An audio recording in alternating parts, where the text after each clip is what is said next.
These are the scenes in Hartford, just down the road from us. The US fans thoroughly impressed with what they saw once again from their home team. In the end, it was pretty straightforward. A 2-0 victory against Australia, leaving them top of the group, and they have guaranteed qualification. It's all about now who will join them and whether or not the US can go through top of the table. Let's get some reactions, shall we, from our ESPN FC special show earlier, just after the game.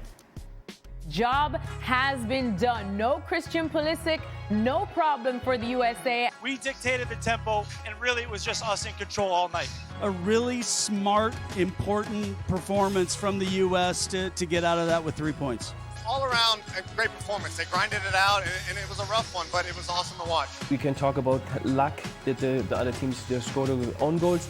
I would say that's not luck, that's the situation of the teams pushing the people. I mean, this is a big deal now. Australia never gave you a feeling that they can really score a goal or even two because the US didn't allow them the circumstances, and this is fantastic. Jurgen always said this as a coach, the ability to suffer.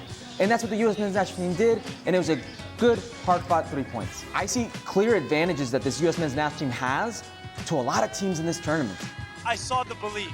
The guys stepping in, working together as one. I think the believing part is huge, you know? I mean, who would have said that you started in this World Cup with 2 wins right away? Convincing wins right away. I mean, this is already fantastic, but now it can only get better. Anything, absolutely anything is possible. That confidence, that belief, hey, we can dream, and we're hosting the World Cup, so let's dream big. Let's take a look at some of the records that have been made with that victory. It's the first time the US advanced out of the group stage with a game to spare. They won consecutive games at a World Cup for the first time since 1930. Both wins by multiple goals. Prior to 2006, the US had 3 such wins in its entire World Cup history. They were good again.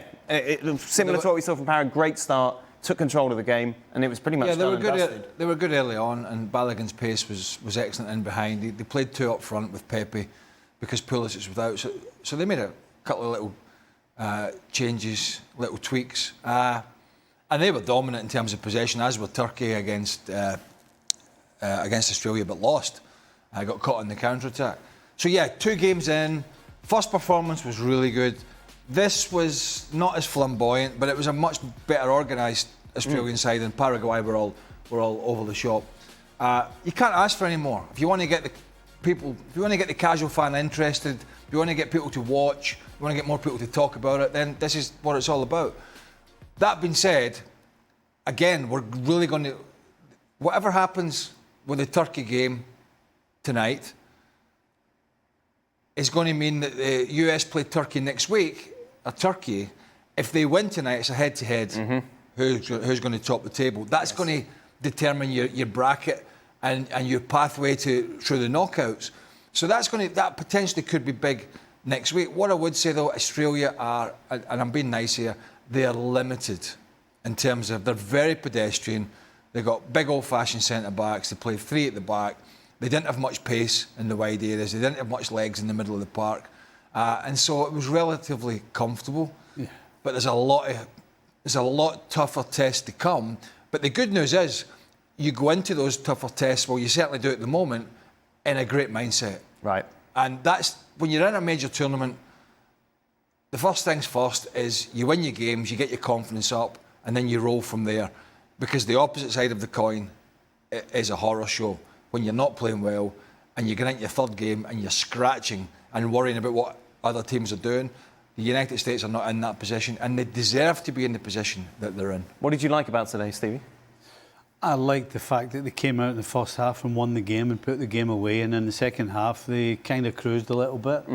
You know, there's always going to be somebody who's going to have a problem with it. Well, if Australia had got one, or right, you know. But at the end of the day, I'm with what Jurgen said. At no stage did I think that Australia were going to get a goal, and quite frankly, I think the US went about it the right way. Go win the game and then calm down, make some substitutions, and then march on to the next game. And at the end of the day, the way we were talking coming into this tournament and the way that they were so good against Paraguay, I think we just got to sit back a little bit and just remember where they were and where they've come to, Sure. and not start complaining about small things that really don't matter in terms of the second half. They looked in total control, never. Second half, they went out of second gear and still didn't look as though they were going to lose a goal. So, yeah, in a perfect spot. What did you like? Who did you like from today? What did I like? Who did I like? So I like Balogun. I think he leads the line really, really well. But what I like is the fact that for this game here, and in fact, you could link this to both the games so far. The Paraguay game, you mentioned second gear for the second half today. They were like a high gear. You could see the best version of them. This time, they were ready for the battle, but they still managed to play their own football. And at that point, you need the right people in the right areas to be able to go toe-to-toe with them. Because, it's, as Craig said, like Australia, for the most part, relatively speaking, were limited. So they were going to fight. All the words that have been said beforehand, this is a battle. You know, we're going to step up, we're going to do this, we're going to do that. But they met the match because USA could back it and they could still play the better football. So I did like Balogun. I thought Tyler Adams in midfield was really, really good again. And I just love the competing just all around the field. Because if one or two of them would have shirked it, then they probably would have struggled. But instead, they got the lead, they fought through, they got to half-time. And the second half is a type of football that, say, maybe some casual fans in the USA aren't too interested in. But I think for the football purist, it's understanding of like a team that's in control, you know, dominating the game in different ways, which, you know, aren't really obvious to the eye. You think the discussions that Football America has had over the years, who was going to lead the line for this World Cup? Josh Sargent, we saw Pepe today. But as Nedum mentioned, these last two games, Balogun's been the best player. I think Balogun would be better off. And I think today was because of the injury to Pulisic. But I think Pepe looks like, to me, he's going to be a player coming off the bench. I think Balogun's got much more finesse about him, much better. He makes better runs. He's much quicker. I thought he's been excellent at stretching the defences. And he has looked really sharp. Don't forget he had a good season in France. Yes. So he's played at a really good level. But it looks like the US boys are actually enjoying what a World Cup is, and it's even bigger for them because it's on their home soil, which is the expectation and the pressure and the full stadiums and all the TV and all that goes with it. But they actually look as if they're enjoying it. Yeah, Tim Ream said that. He said, out of all of the US teams I've been with, this is the team that has the most fun. Yeah. And they're playing like it, and they're not playing. And look, I think particularly Serginho Dest down the right-hand side, he did have a little bit of arrogance about him, the way he was flicking it about, but he's playing well. And McKennie was going out on that side. And then you had Freeman, the full-back, going down. And so it was really working well. And then I think Tillman was coming inside on the left and allowing Robinson to bomb down that side. And Balogun's runs were brilliant. But they all look as if they want the ball. And they want to get on. And now, look, they're going to play better teams when they don't see as much of the ball and they're not able to dominate games like this. And that's going to be their test. Because you mentioned Ream, he's 38. Yeah. But he hasn't really been put under much pressure at the moment. That's going to come. But they look as if they're having a blast. And that's great. Do you have anything, Steve? You know, a team that enjoys playing football is always going to do well.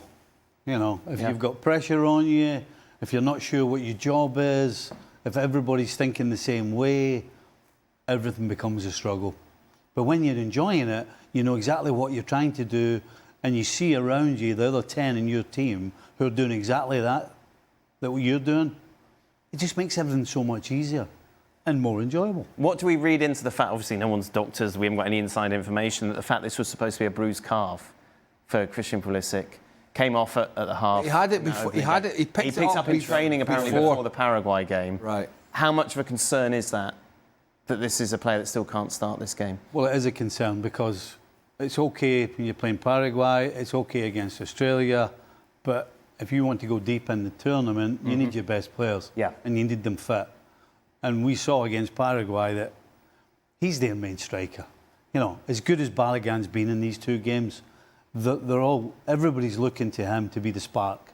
So, yeah, it's huge that he's fit. Yeah, we talk about depth in the squad. There isn't that depth with the US when it comes to replacing someone like Pulisic. To be honest, I think with people like that, it shouldn't be that deep to replace someone. If somebody's your superstar in your team, then putting someone else in that just happens to be a superstar means that maybe that first person isn't probably a superstar, you know what I mean? But I think the way that they adapted today was good. I was wondering if maybe they played Pepe because Australia were going to play a back two. So going with two strikers is one way to sort of pin them back as such. But Yeah, if Pulisic comes back in, then great. I think throughout this last week, there's been all this like, oh, he's going to be fit, don't worry about Christian, and so on and so forth. And obviously it came a little bit too soon. We'd like to think that he will be available for the next game. And from his perspective as well, if he's got the same sort of drive and desire as everybody else, watching a team be successful without you in it tends to be a little motivation to get you back into the side going forward. Let's hear from Chris Richards. This is what he had to say after the game. Asked about how far they can go in the tournament. He said, I don't think it's ridiculous to say that we want to win it. Obviously, we have a lot more games before we get to that moment. But, you know, we take it one game at a time. We want to lift a trophy by the end of it. That's okay to say as a player. That's okay. Initially, when I thought he'd said something, I thought he said he thought they were going to win it. Yeah, that's Mike's producing. Not conveying, not communicating. That's like well. that's like rage bait or something like that. That's exactly. Yeah, you'd know that. No. But I that's fine. I'm at peace with that because he said it, but then kind of like backed it up a little bit. You know, this is what we want to do. In fairness, it's what everybody wants to do, and I think he understands that they're in a good position. And he can say that type of thing after winning 2 games, you know, making history, like winning their first 2 matches, qualifying and so on. So that's fine. I'm okay with it. I don't know if you guys are the same, but I'm okay with it. I just wonder what the understanding would be here in America for maybe an average soccer fan who's watched the first couple of games and wonders why the US couldn't win it. Sure. But there's so many hurdles that over all World Cups that teams have had to try and get over, and that's why there's only ever been eight winners, is because sometimes it gives you that false hope. Not that Stevie and I would know anything about that going to World Cups with Scotland. Experts. But yeah, I think some people just don't understand the fine line between getting to the knockout stages and playing much better sides that it's a little mistake here, it's a bad game here, it's whatever it is, and you're out the tournament. So yeah, I think it's all right to say, look, I'd love to win this thing, but I think, you know, we live in a realistic world. If this US side got to the quarterfinals, I think that would be a really, really good tournament. Now, if they got an easier pathway, you know, through there, you know, you never know what might happen. But I think ultimately, when you look at some of the other sides that they're going to probably come up against around that period, if they get there, then I think it's going to be tough for them. As Pochettino, do you mind that sentiment from your players? Well, I don't if they put it properly, and I think Richard actually explained it properly. Right. When he started with, I don't think it's ridiculous. So he's kind of covered himself, you know, as opposed to, oh yeah, we're going to win it, and you're going, hold on, I say, what are you doing? You idiot. But no, I think are people asking him that question already? Of course. I think but if you're, as you say, if you're not into the sport and you're a journalist that's got questions to ask, it's an easy question to ask, isn't it? Yeah. And he's addressed it with the way that he has. Speaking of questions, more of them answered over on our YouTube channel. Go to ESPN FC and subscribe. So much content for you every single day, reflecting on what's been going on in the World Cup.